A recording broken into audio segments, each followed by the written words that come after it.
Well, I have company today. Welcome to Furry Birdy Yoga Odyssey. Today's day 4, video number 2. So it's after class. My dog is running around in the background. Whew, feeling depleted today. Class was great. It's always great. There's just so much going on. So many bits and pieces are moving and shifting. I've never been a fan of Warrior 1 as a position. I don't feel like it feels good. I don't like it. I've watched vids on it and tried to make it something that I can get into. I don't care for it. And today, hey pup, Radhika spent an hour talking with us about Warrior 1. She talked a lot about the upper thigh bone rotation. People will usually do Warrior 1 and they'll focus on... I know this is not helpful for people who not do yoga. Also for those people who do not do yoga. What are you talking about? And I don't have the camera, angle and stuff to stand up and do it. So just bear with me. So she got into she got into the whole thing about thigh rotation as a focal point. Like whatever your back foot does is because you're rotating your thigh open. And if you do it the other way, if you try to rotate your back foot to try to approximate the position, you end up putting a whole bunch of unnecessary weight on your knee. Your foundation will be off. You can't really fix it once you're up. Because once you're up, your bad posture is bad because it's protecting your knee. Which means it's not bad posture, it's just a bad Warrior 1. And we did some things about plank. Well, we learned about a few things about that.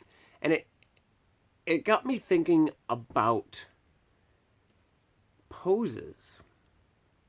And what's the point? What are you trying to do? Because you can do the wrong thing for the right reasons.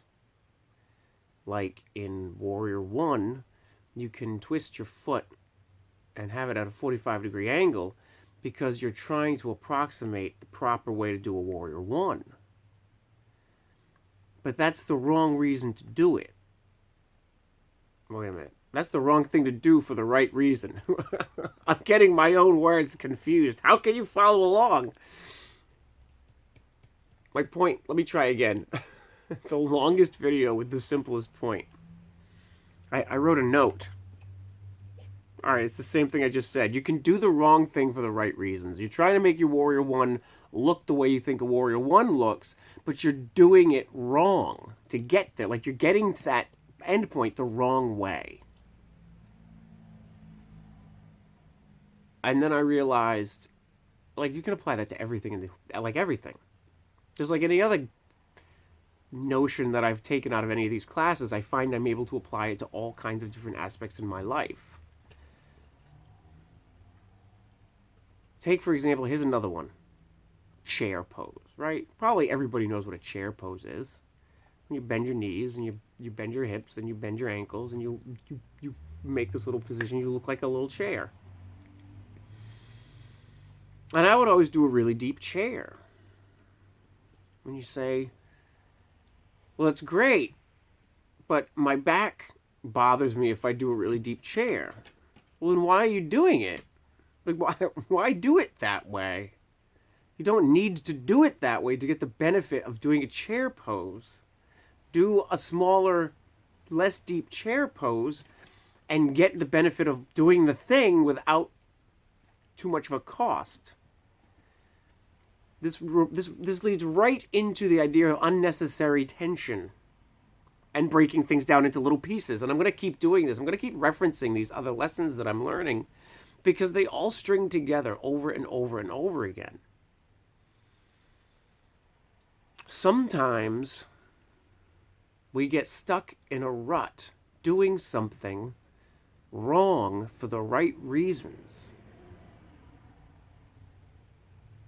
And when that kind of behavior, whether it's emotional or physical or whatever, when someone from the outside looking in challenges it, all too often we defend that behavior.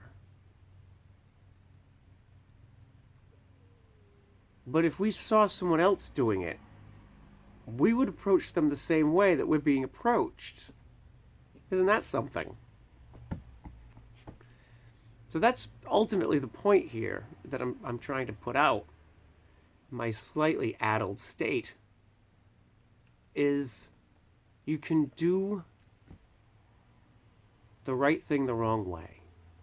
You know? It's possible that you're spending too much of you to accomplish a thing that you think needs to be done. There might be a better way. There might be more support. There might be a friend who can lend a hand. It might just be turning your leg out the right way for a warrior one, or not doing as deep a knee bend when you go into chair. Or maybe it's not commuting that extra 35 miles to do whatever it is you think that you have to do, right? We are amazingly adaptive to stress. That's like our secret. That's our secret. Other animals experience stress, they die. Like, that's a stress reaction. Like, you take fish, they die. If you've ever gotten fish and brought them home to your house and they croaked, like, immediately after you put them in the tank, it's because the stress killed them. Humans take stress and we go, oh, that's so tasty. I'll have another serving. We, like, digest that shit, and we change things, and we contort ourselves, and sometimes we contort ourselves into beneficial behaviors. But is it really a contortion if it's a beneficial behavior, right? Sometimes it's not. Sometimes we're coping with something to try to get somewhere, and there's a better way to do it. Food for thought.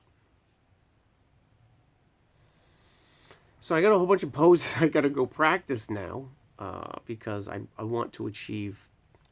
I've started referencing minimum effective dose. There's a thing in drugs and pharmacological stuff and medicines and minimum effective dose. Do as little as you need to do to get the desired outcome. And this could be entirely wrong. And maybe next week I'll be like, hey, this minimum effective dose is entirely wrong. But I'm starting to look at my yoga poses this way. Maybe this slight over-the-top exaggerate, and it's not exaggerated, but I do have a slightly intense intensity about myself, and maybe in my yoga practice I can learn to dial that down, and maybe and not unnecessarily. I'm not talking about like dimming my light because I want to become somebody else. What I'm saying is maybe I can find a minimum effective dose, and I can make my chairs a little less bendy, and I can do my up dogs and my low planks and some of my other transitions in a way that's more beneficial to my body, because it's a little less intense and there's a little less momentum involved and a little more intention.